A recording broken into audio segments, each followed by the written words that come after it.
Hi, everyone. We are just waiting 1 minute or two to let other people join us, and we will be starting shortly.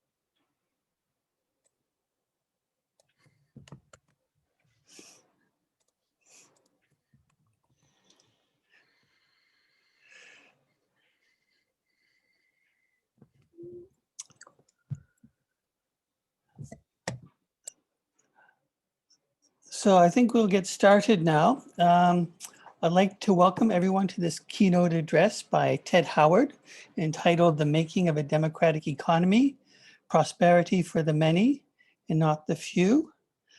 Je veux dire que cette présentation est en cours de traduction simultanée. Au bas de l'écran, vous pouvez trouver le bouton pour la traduction française. My name is Darrell Reed. I'm a professor in the Faculty of Management on the Okanagan campus of the University of British Columbia. And I will be facilitating this session. I'm glad to see you all here. I want to acknowledge that there was a bit of confusion perhaps for some of you, as on some sites this session was listed at being at 9:30. That was a mistake. We're sorry about that.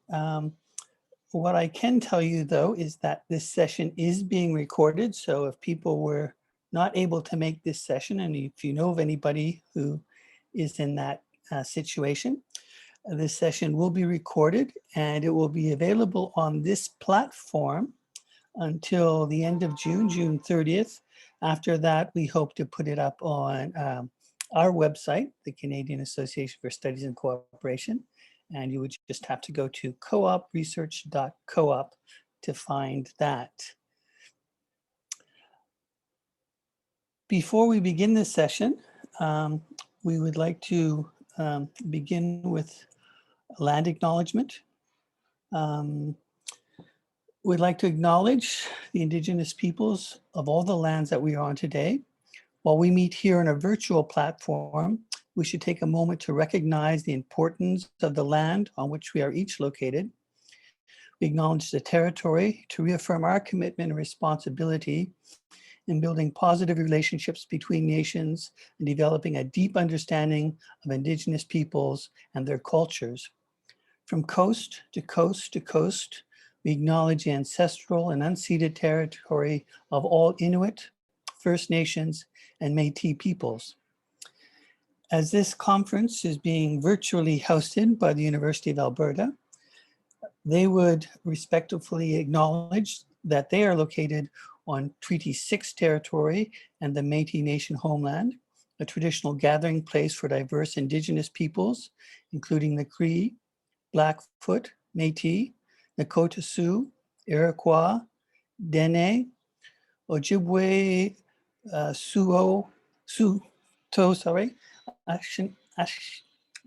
Anishinaabe, Inuit, and many other peoples whose histories, languages, and cultures continue to influence their vibrant community. Today, as we start National Indigenous History Month, in addition to recognizing the Indigenous peoples on whose lands our institutions are situated, we also need to acknowledge the confirmation last week of the burial site on the ground of the former Kamloops Indian Residential School, in which 215 children were buried. While it's difficult to imagine the pain and grief that their families and communities are experiencing, we can seek to honor their lives by not forgetting their stories. Grief must lead to action, and we as individuals and members of communities and institutions must summon the will to create a more just society, country, and world. This presentation today is being sponsored by the Canadian Association for Studies and Cooperation and jointly with the ANSWER, the Association for Studies in Nonprofit and Cooperative Research. We'd like to thank the Federation for the Humanities and Social Sciences for partially funding this event through their International Keynote Speakers Fund. So we're delighted to have Ted Howard here with us today. I won't say too much about Ted. Most of you will probably be familiar with his work. We should note that he is the co-founder and president of the Democracy Collaborative. Previously, he served as the executive director for the National Center for Economic Alternatives. A keys of his biography is also the fact that he was the Stephen Minter Senior Fellow at the Social Justice at the Cleveland Foundation. And in that position, he was one of the team members who initiated the Evergreen Cooperative Initiative. And he was one of the founding board members of the Evergreen Cooperative, about which many of you will know. I think that's all we need to say about Ted. Ted says he will speak for about 25 minutes or so, and that will give us lots of time for questions. If you have questions, it would be best if you could put them up in the chat. The more concise and clear the questions are, those are the ones that tend to rise to the top, I find. So please do think of questions and put them in the chat room. So over to you, Ted. Thank you very much, Daryl, and hello, everyone. I'm speaking to you today from a bit further south in the Mountain Time Zone from Denver, Colorado, which is on unceded land of the Arapaho people here in this part of the United States. I'm going to share my screen with you. I've got some slides I'd like to present. So let me do that, and I believe everyone can see that. Let me just begin with a few words about the Democracy Collaborative. We began 21 years ago as an academic research center at the University of Maryland in the College of Behavioral and Social Sciences. In that regard, I'd like to welcome, I noticed that one of our founders of the Democracy Collaborative, excuse me, is participating in this event, Dr. Jessica Gordon-Nemhard. So Jessica, I haven't seen you for a bit, but welcome to this session. The Democracy Collaborative now is a kind of action-oriented think tank. We call ourselves an R&D laboratory for the democratic economy. We are known for our research and theory work. We're also working increasingly on policy efforts, both in Washington, D.C. and in the United Kingdom around a democratic economy. We are beginning an academic training program that we're calling Next Systems Studies that some of you from the university sector might find of interest. And the first such pilot program has already begun at George Mason University in Virginia, the state of Virginia in the United States. But we also do a great deal of work on the ground in communities, attempting to build models that are, as this slide says, democratic by design, and that promote the concept of community wealth building. And that is really the focus of my remarks today. Very briefly, here's our mission statement. We see our mission is to demonstrate in theory and practice the principles of a democratic economy, and making the democratic economy conceivable, visible, and practical, and hopefully to inspire action. Today, our topic is the making of a democratic economy, building prosperity for the many, not just the few. And this is based on a book that Margaret Kelly of the Democracy Collaborative, and I wrote about 1.5 years ago. So to begin, our view is that asset ownership is the foundation of every economy. In other words, who owns the wealth, who controls it, who benefits from it, that is what determines power in a society. And so our goal is to create an economy that goes far beyond corporate capitalism as we know it now, where wealth is broadly held and locally rooted. This asset-based approach, which we call community wealth building, is premised on a couple key insights, if you will. That income is important, but income can start and stop, as we saw in the recent pandemic economy. Still in the United States, more than 8 million people who had jobs before the pandemic began are out of work. So in a sense, we could say that income is subject to the whims of others, to those who own the capital, the businesses, but it's assets or wealth that create security and stability. Our belief is that while it takes a job to get out of poverty, it takes assets to stay out of poverty. And therefore, in a sense, while a job is critically important, it's not enough. We've got to find ways to supplement income and enable working men and women,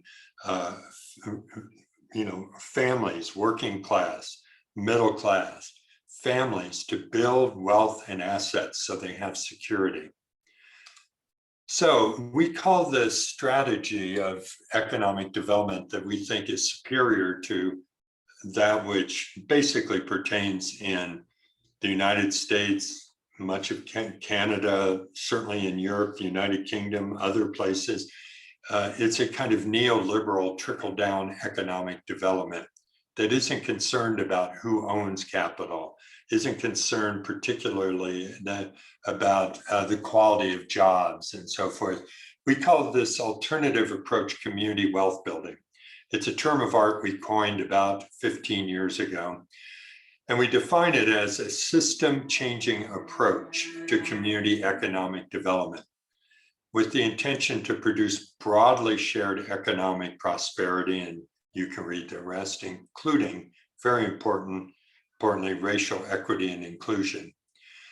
And this is based on greater democratic ownership, participation, and control. And the real goal here is to create an economy or a political economy that can produce new kinds of outcomes reliably, the ones that I dare say all of us on this session and at this conference would favor, outcomes where there is increasing equity for society, where inclusion is a hallmark, where economic stability in our communities is a standard operating procedure and principle, where resilience and sustainability are enhanced, and that these are produced as a natural consequence of the functioning of the economy. And the problem we have right now is economies that are producing greater inequality, worse climate results, greater instability in core urban areas. So the question is, can we design structures and systems that can reliably produce beneficial outcomes rather than the ones we get now, which we're constantly struggling to try to mitigate against? In our view, there are 7 drivers of community wealth building. There's an intense focus on place, not just larger regional growth and hoping that benefits will trickle down to those most in need, but a focus on place where people live. There's a focus on ownership, that ownership matters, that we can't all just be earning simple wages. We need to own equity in our workplaces and in our economy. And of course, that's very much a central principle of cooperative economics. We have a belief in multipliers, that in our economies, there's too much of our community money leaking out of the area. To put it very simply, every time we purchase from Amazon, that's money that's leaving our community rather than buying from a local vendor and getting a multiplier effect of 2 or 3 times. collaboration is very important. Too much of economic development is simply a partnership between government and large businesses, and the businesses tend to be in first place. We need a more diverse table to focus our economic development. You can see the other principles, I won't belabor them, but one thing that's very important here is that there are, in community wealth building, it is not simply a set of principles, but it is intensely focused on institution building, not simply policy, not simply politics, as important as they are, but building new institutions in our communities, states, provinces, nationally. And these are some of the kinds of structures that we believe have the potential to be more democratic in nature, more intensely rooted in place, more broadly owned. Cooperatives, forms of employee ownership that are beyond cooperatives, municipal enterprise, the logos at the top right of the slide, municipalities owning power companies, broadband systems, transportation systems and the like, rather than privately held. Community development finance as a new structure and set of institutions for financing. Public banks. In the United States, we have only one local public bank. It's the Bank of North Dakota, interestingly. One of our more conservative states has one of the most socialized banks in the United States. Social enterprise, credit unions, community land trusts, and of course, anchor institutions, especially hospitals and universities that are quasi-public in nature and are huge purchasers of goods and services that can be focused to benefit this constellation of forms and structures. So now I'm going to describe to you and tell you the story in my remaining time of three models that we have been involved with at the Democracy Collaborative of community wealth building. The first is a neighborhood model in Cleveland, Ohio. The second is a municipal citywide community wealth strategy taking place in the city of Preston in England. And the third is a newly developing initiative that has come out of work that we've done with the Oglala Sioux on the Pine Ridge Reservation in South Dakota, and is now moving to mainstream community wealth building among tribal nations in the US. So to begin with, the Evergreen Cooperatives of Cleveland, Ohio. I said the place matters with community wealth building, and this map and this kind of data will be familiar to many of you, but this is the Cleveland area of Ohio, which of course is at the southern edge of Lake Erie, Canada being just 50 or 60 miles across the lake from Cleveland. Here you see on the left side, you see a circle with 64 years. That is the average life expectancy for a male in the Huff neighborhood of Cleveland, Ohio, where I used to live before relocating to Denver. The Huff neighborhood, its demographic is about 98.5% African American.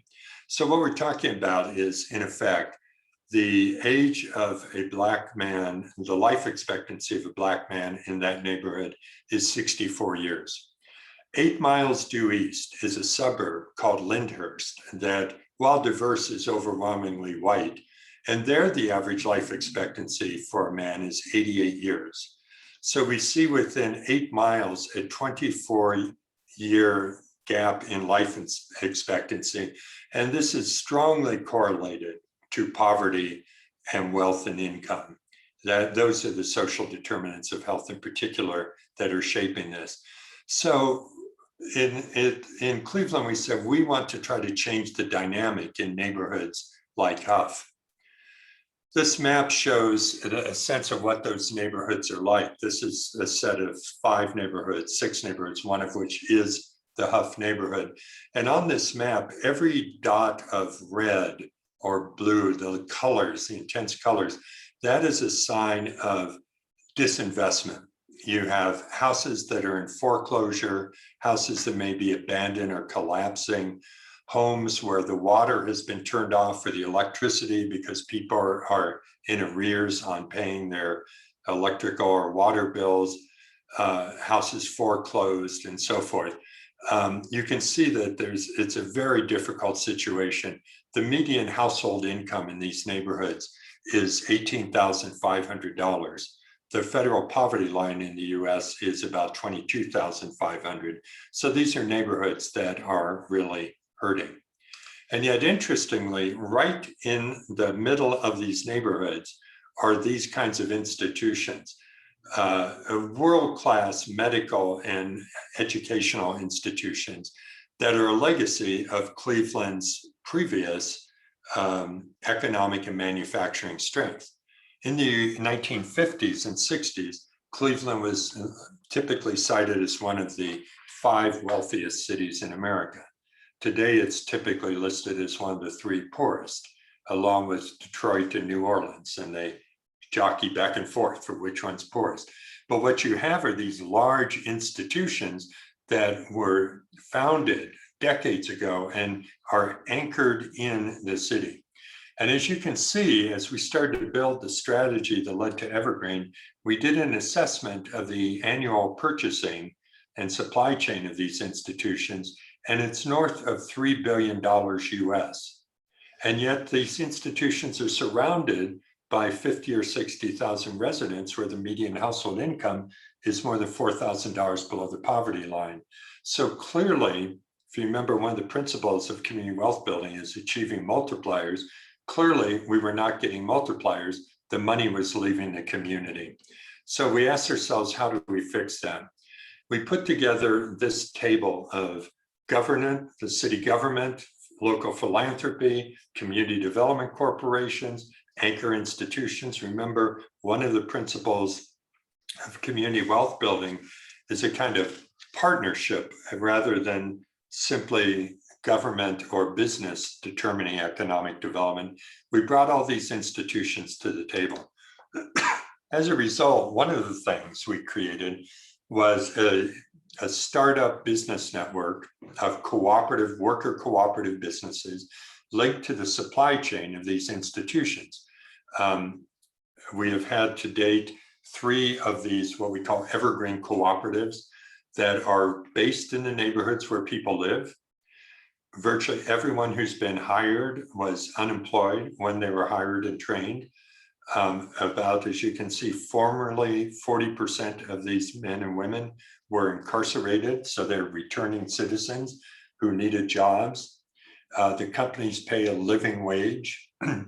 They provide health benefits, which many companies in the United States barely do, and certainly don't make it affordable. And profit sharing, because it's a worker cooperative. Every person who works in the company who's a member of the co-op owns a share of the company. As you know, that's how co-ops work. And therefore they share in the profits. And last year, the profits during the pandemic year, the profits averaged out to $10,000 a person, which again, when you're in a situation where the median household income is $18,500, that's a very important amount of money. And of course, they're electing members to the board of directors of the companies and so forth. So that's the evergreen cooperatives. I'll show you just a picture or 2. One of the companies is a renewable energy company. These are the owners of the company and workers who've just installed a 5,000 panel, 1 megawatt solar field in one of the hardest hit neighborhoods of Cleveland that's providing clean energy to the anchor institutions. This is the Evergreen Cooperative Laundry.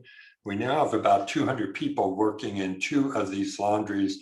We're one of the top 5 laundry providers in the healthcare sector in all of Ohio, doing over 20 million pounds of laundry just for the Cleveland Clinic alone, for instance. And we've created a 3.5 acre year-round hydroponic greenhouse growing leafy greens, 3 million heads of lettuce, hundreds of thousands of pounds of basil, all for the local food market and local food hub.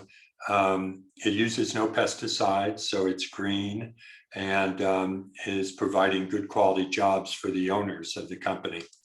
The model you could see, remember, this is about institution building, building these worker co-ops, drawing on the supply chain of the large anchor institutions with support from the city government and from the community foundation, focused intensely on hiring from specific neighborhoods and the like.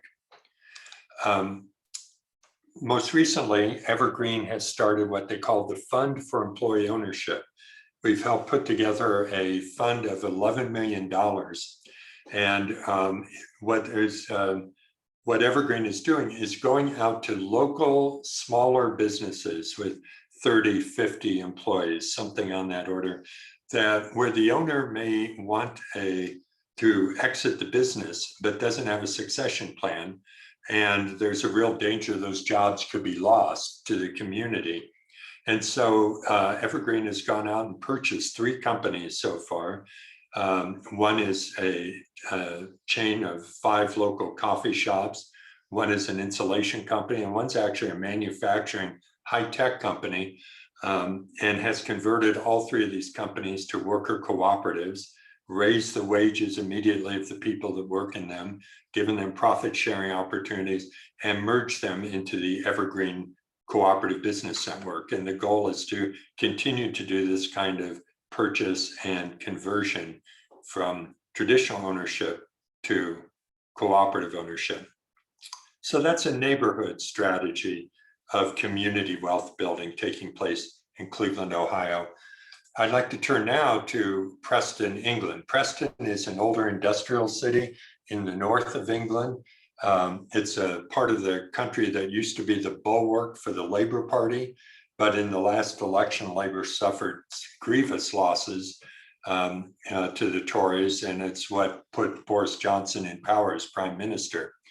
But when I first visited the community of Preston, which is in the county of Lancashire and has about 150, 60,000 residents, Preston was in the bottom 20% of the British government's, what they call the deprivation index. It was one of the most deprived communities. It was known as the suicide capital of England. When I first got there, the high street was boarded up, and the city council was desperate, and they needed to find a way through. And so they embraced the strategy of community wealth building.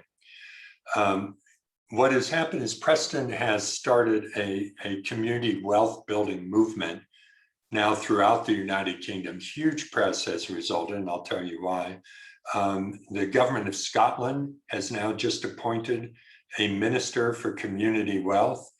Wales has begun a whole strategy around community wealth building. Many cities in the United Kingdom now, particularly where they're Labour controlled in the city council, have pivoted to community wealth building as their economic development strategy. So this is the town of Preston, and what they have put together is the following. The city council, which is an anchor institution, went out to 6 other anchor institutions and persuaded them to reassess their supply chain and take contracts off of the British equivalent of America's Wall Street, what they call the city in England, and repatriate those contracts back to Preston to create jobs and wealth. I'll show you some data on that. The University of Central Lancashire has started a co-op incubation service, and they're churning out new small co-ops in the city through the university. The city council controls many hundreds of millions of dollars of public employee pension funds, which are often invested in large corporations to the detriment of Preston. And they've taken now 100 million pounds of those pension funds and reinvested them back in the city in housing and business development and social enterprise. And now a public bank is being built and that will be capitalized by their reserves of Preston City Council and Lancashire Council, so that Preston has its own source of capital that it can direct to secure its economic future. So it's building an entirely new kind of economy than has been throughout England, and many other cities are following its lead. It also has a very structured model. I won't go into it, but many different institutions being built. I talked about how the purchasing had been reoriented.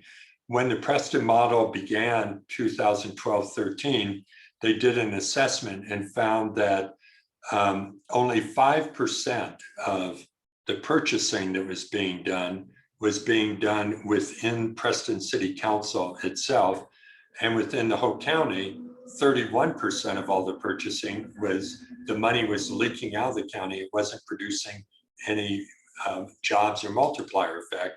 After 4 years, they'd gotten that 5% up to 18%, and they had stopped the leakage dramatically from the county. So what has happened in just 4 years is 70 million pounds of money that used to leave Preston and create no benefit for it has now been brought back in the city, and over 200 million pounds have come back into Lancashire County itself. So this is when I first visited Preston in 2012. This is what the high street looked like, and this is what it looks like today. And interestingly, some of you may know I say this tongue in cheek, the very radical group of PricewaterhouseCoopers did an assessment of the most improved cities in England. And for the last 2 years has named Preston as the most improved city in the entire United Kingdom. Now, one can't say solely because of community wealth building, but it certainly played an important role. And last note here, 2 weeks ago, there were off-term elections, city council elections all over England. Labour really got wiped out, got a real thumping throughout the country, except in cities like Preston, Manchester, Salford, and others that had fully embraced community wealth building. 10 Labour members of council ran for election in Preston, and all 10 won. And that was not the case anywhere else. So the political implication is quite extraordinary. Finally, I wanted to just say a few words because I know there have been many representatives of Indigenous community and tribes that have been participating in this conference. A group of Lakota Sioux has now taken the community wealth frame that we set out 15 years ago and set out to make it appropriate in the Lakota Sioux translation, community and tradition. So this is a publication that a woman named Stephanie Gutierrez wrote. It's on our website. Anyone can download it for free, obviously. It's called Indigenous Approach to Community Wealth Building. And this is now being developed among tribes throughout the United States. Stephanie and her colleagues have created something called Hope Nation, where they're translating community wealth strategies, making them culturally appropriate to the traditions of Native peoples in the United States. They call it decolonizing the approach and reclaiming the way we managed our economies long ago. And indeed, community wealth building is in many ways resonates very well with Indigenous tribal communities because of its place-based nature, its broader ownership nature, its taking into account succeeding generations, not just maximizing value for those of us who live now. Their work is predicated on storytelling, sharing knowledge, developing a community profile, making all of these community wealth models appropriate to their setting. They've taken the principles of community wealth building and created their own iconography based on their own culture. And this is another way that they're sort of taking almost Pachamama, Mother Earth, and placing the principles of community wealth building. And now this Hope Nation Consulting, which is the group that's done this, is beginning the Indigenous Community Wealth Building Program led by women, and you could see what it's intended to do there. So you might want to be in touch with Hope Nation Consulting. It's a completely different group than the Democracy Collaborative, but one that we think very highly of. Finally, I just want to end with the words of Albert Einstein. This is my last slide. Who said, we cannot solve our problems with the same thinking we used when we created them. The problems that we've created for ourselves, in particular in the last 40 years, with the advent of the neoliberal consensus, had very clear thinking about the limited role of government, the supremacy of markets, that wealth inequality is not a bad thing at all. That kind of thinking has led us to the trends and the crises we face now. And so we do really need a new kind of thinking. In some ways, community wealth building, I think, starts to address that. In some ways, the Lakota Sioux might say we need to go back to some original thinking from a long time ago, but certainly we need different thinking than we have used to date. Finally, anyone who would like to be in touch with me or to learn more, please feel free. There's my email address, thoward@democracycollaborative.org. I'd be happy to answer any questions and also happy to provide this PowerPoint to you. So with that, I'll stop my sharing my screen. And I guess, Daryl, do I turn it back over to you? Yes, thanks, Ted. This was a wonderful presentation. There's so much underlying that, and we could spend several hours discussing this. Unfortunately, we don't have several hours. So before we open it up for questions, I would just suggest that we will do questions through the chat so people can put their questions there.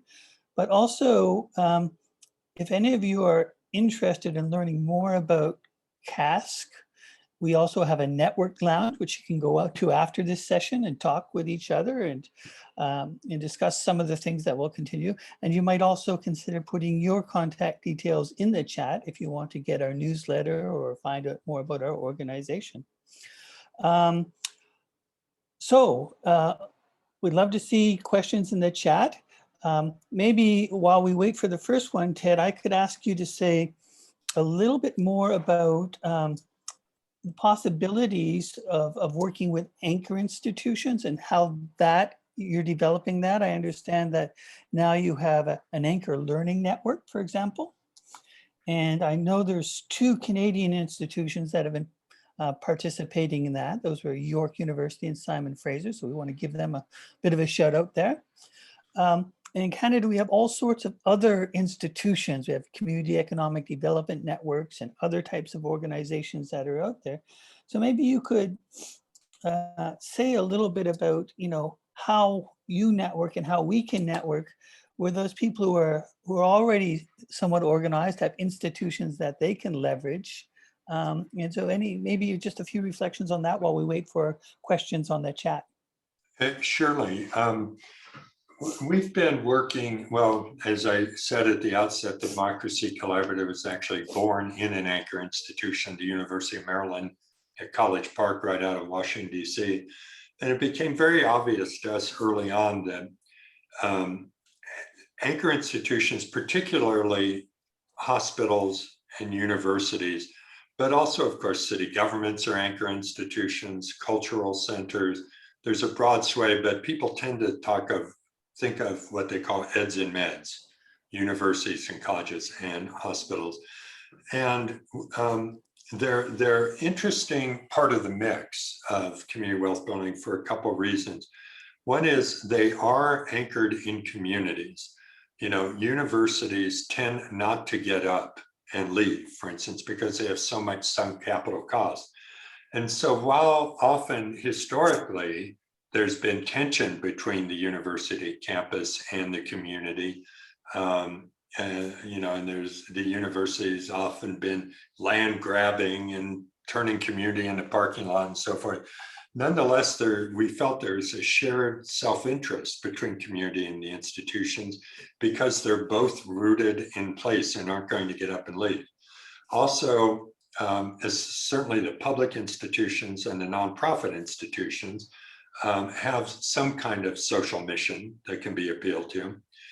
But very importantly, they are huge economic engines. We did a calculation a couple of years ago that the university and hospitals in the United States represented something like 1.2 or $3 trillion of economic activity every year. And we asked ourselves, how do we harness that and focus it, particularly on hiring locally in an equitable and inclusive way, including people from very distressed neighborhoods, not just wealthier people from suburbs, purchasing from local business rather than and smaller and community-owned businesses, so reorienting their supply chain. And thirdly, taking their endowments and their investment portfolios and beginning to invest them, if you will, on Main Street rather than Wall Street. So we have set up different networks. One of them is called the Healthcare Anchor Network, that in the US has more than 55 of the largest health systems, hospital systems.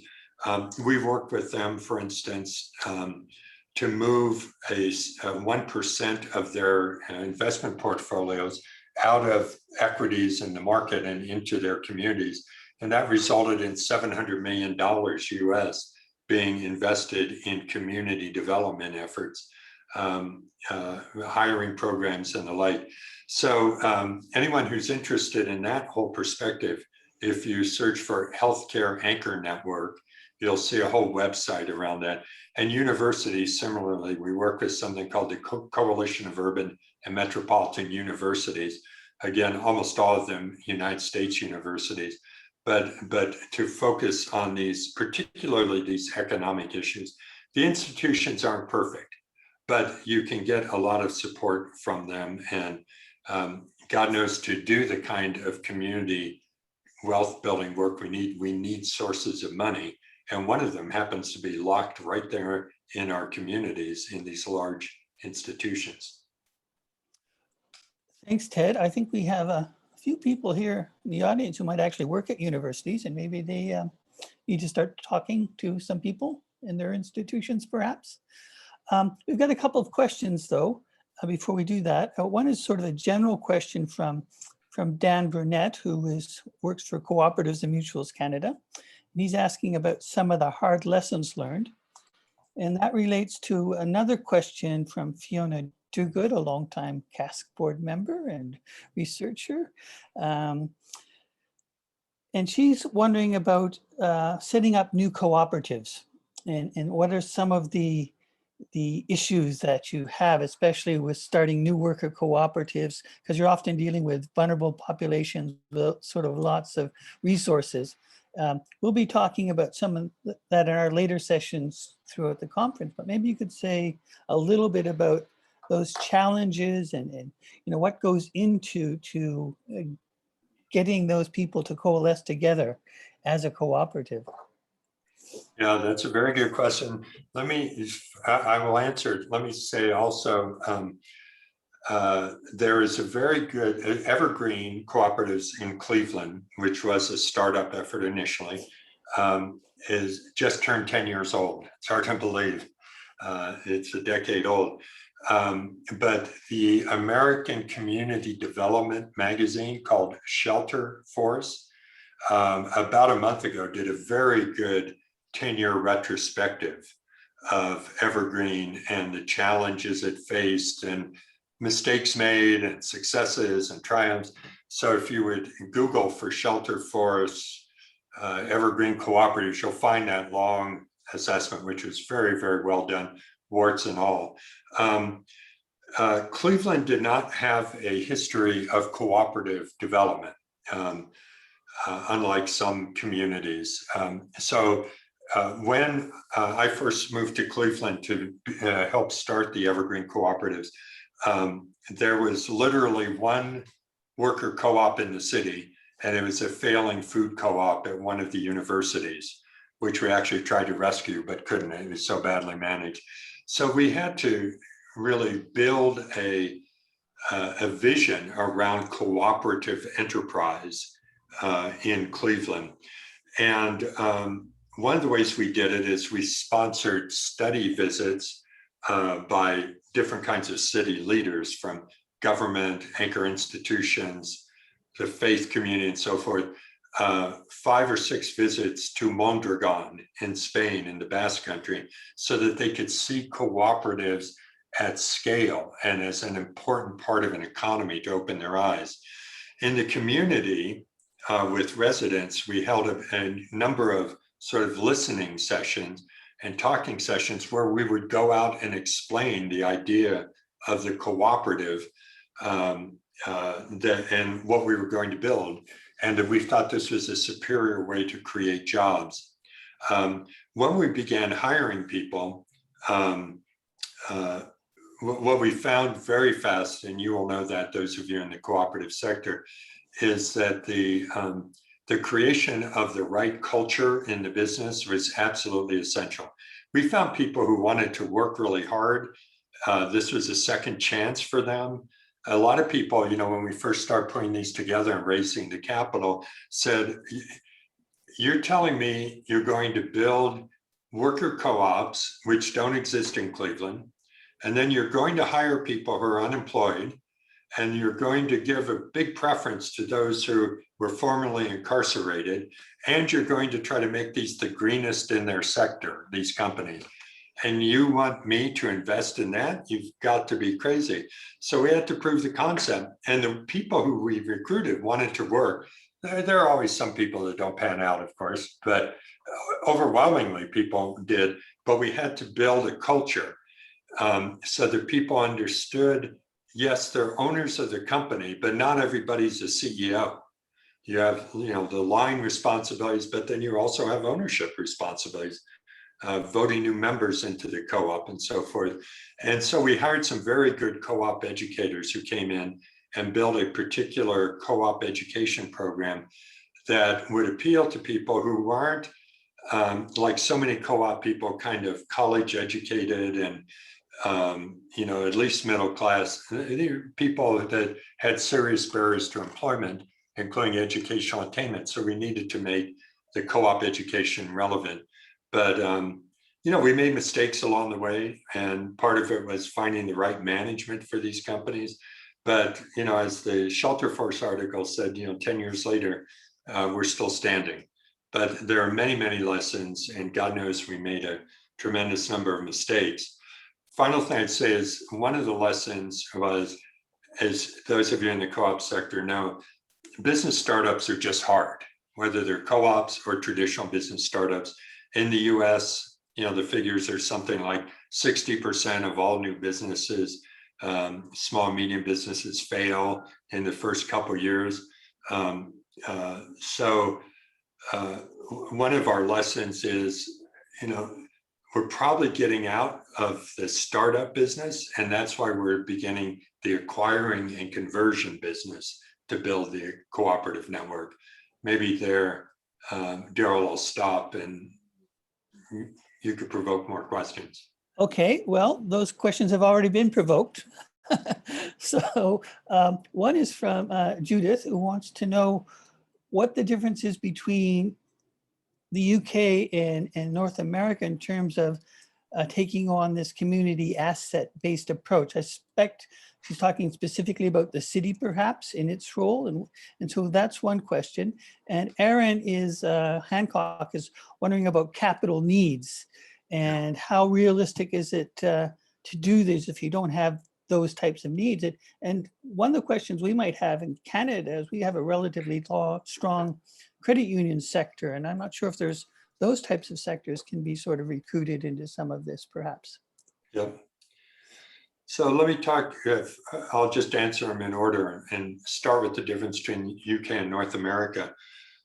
I really believe that in the United Kingdom, the reason that community wealth building has, in a sense, really become a thing, I mean, it's part of a political agenda. It's widely reported on. There are people have taken the concept. There's something I'm only involved in as a kind of advisor, and very minimally, called the Community Wealth Fund, that a whole group of is trying to start, where they've done assessment that there are stranded assets in British banks, bank accounts and so forth, where people have died, there are no heirs. There's literally billions of pounds of money just sitting there, and they're working in Parliament to create a mechanism to get that money out of the banks and put it into a community wealth fund that will be investing in the most left behind communities there. So it has really taken on a life of its own. And one of the reasons, I think the primary reason, is that you have one of the major political parties in the United Kingdom that has a socialist history to it. So there's this idea of broader ownership, democratic ownership, cooperative. It's not foreign. Whereas in the United States with, for instance, the Democratic Party, and it's principally in the Democratic Party that we've gotten the most uptake on these ideas, these are still pretty foreign concepts for them. So the politics is very important. And here in the United States, the community wealth building has been moved and advanced by anchor institutions, by community foundations, by groups like ours, but in general, not by city governments. Whereas in the United Kingdom, it's city councils that are leading the charge, and they've got resources to really make this happen. So here in the United States, we're actually starting to take the model developed in the UK and build a capacity here in the US to start to work with city governments at scale. And we've got some interest in a couple city governments already. So that's the difference I see, Judith. Capital, the question Aaron asked is exactly right. The evergreen cooperatives were, in a sense, intended to be industrial scale co-ops. We wanted to prove the concept to the Cleveland Clinic, which has revenues of $8 billion US a year, that, what would capture their attention, we could have created a co-op of 6 people who did gardening, and could have gotten some contracts from them. But to get their real attention and buy-in, we felt we needed to have something that was serious capital, in a health care, bed linen, laundry like we build at scale. That's, a $6 million or more enterprise, where we put it together from federal loans. It was all debt, some philanthropic dollars that we turned into program-related investments. In the US, we have something called New Markets Tax Credits. We use all kinds of sources of capital. But I don't think that's the only way. One, I think there actually are sources of money that can help do these kind of larger scale capital raises when the owners of the business don't themselves have the resources to put into the business, unlike many traditional co-ops. But I don't think now, I think the whole idea of cooperative development is starting to get enough legitimacy and heft, at least in the United States, that I don't think you need to go just down that route. The other thing is, and I'll stop here, there are new sources in the United States of capital for cooperatives. There are city governments. New York City is one, but there are others that now have line items in their city budgets to promote worker cooperative development. And as a result, in New York City, you're getting scores of new, fairly small, but new co-ops being built. That didn't exist when we started Evergreen 10 years ago. So there are new sources. Thanks, Ted. I got a message that we're going to be closing soon. What I'll do is I'll give the closing announcements and then see if you have time to take one more question before we do that, okay? So just a reminder then that people can continue afterwards in the network lounge. If we have more questions, we can continue there after that. I also wanted to note that our next session today will be occurring at 1 o'clock, and that will be on, I'm missing it here, I wrote it down. Cooperatives and Social Justice in Theory and Practice. I also want to mention to people that tomorrow we have a second keynote, and Ted sort of anticipated that by noting that he'd worked previously with Jessica Gordon-Nemhart. And tomorrow at the same time at 11 o'clock, Jessica will be giving a keynote on racial justice in cooperatives. And we're delighted because Jessica is a long time member of CASC and comes and visits us at our conference every year. So I think that's all we want to say. I'm going to thank Ted now because we'll be closing out, but maybe as a parting gift can answer one last question, and that comes from John McNamara, who is a co-op developer, a former co-op taxi guy.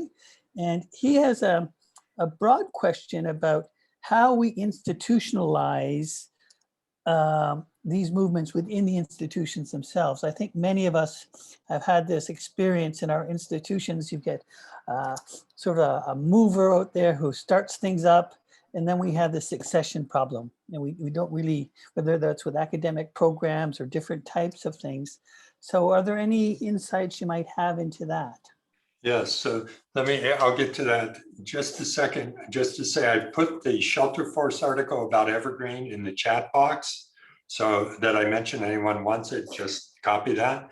Also, just say, please go to Jessica's keynote tomorrow. Jessica has forgotten more about co-ops than I know, so she is truly the authority. But to speak to John's issue, it's not enough to get, say, the president of an institution or a very senior leader on board with this anchor strategy. It's really, in a sense, it's a community organizing challenge for all of us. But the community happens to be, let's say, the 3,000 people that work in the institution. How do you organize them so that what we call the anchor mission, that the whole institution's resources and focus and human capital get sort of zeroed in on how to benefit the community.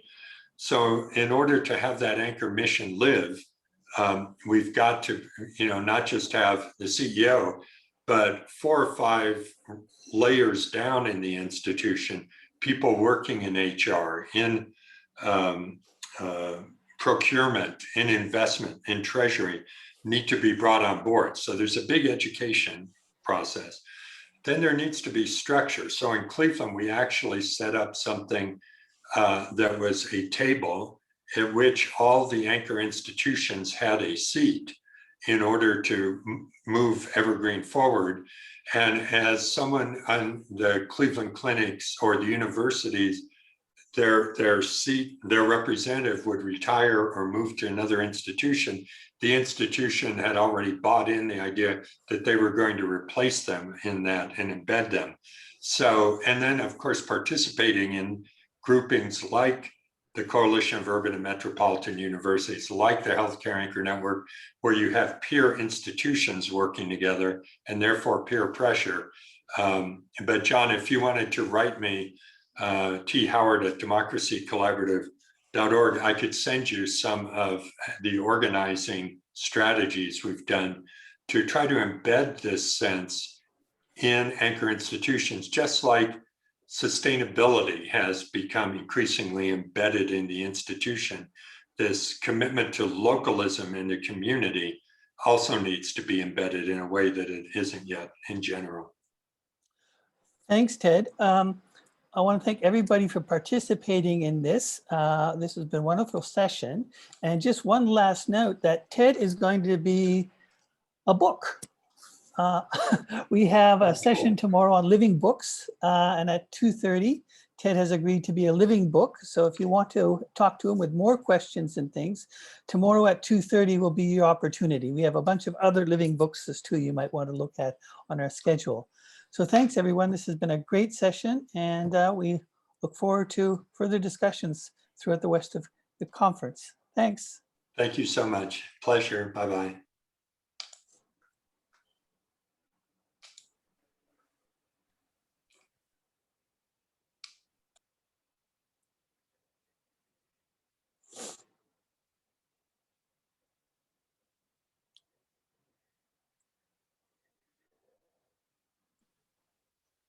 That went well.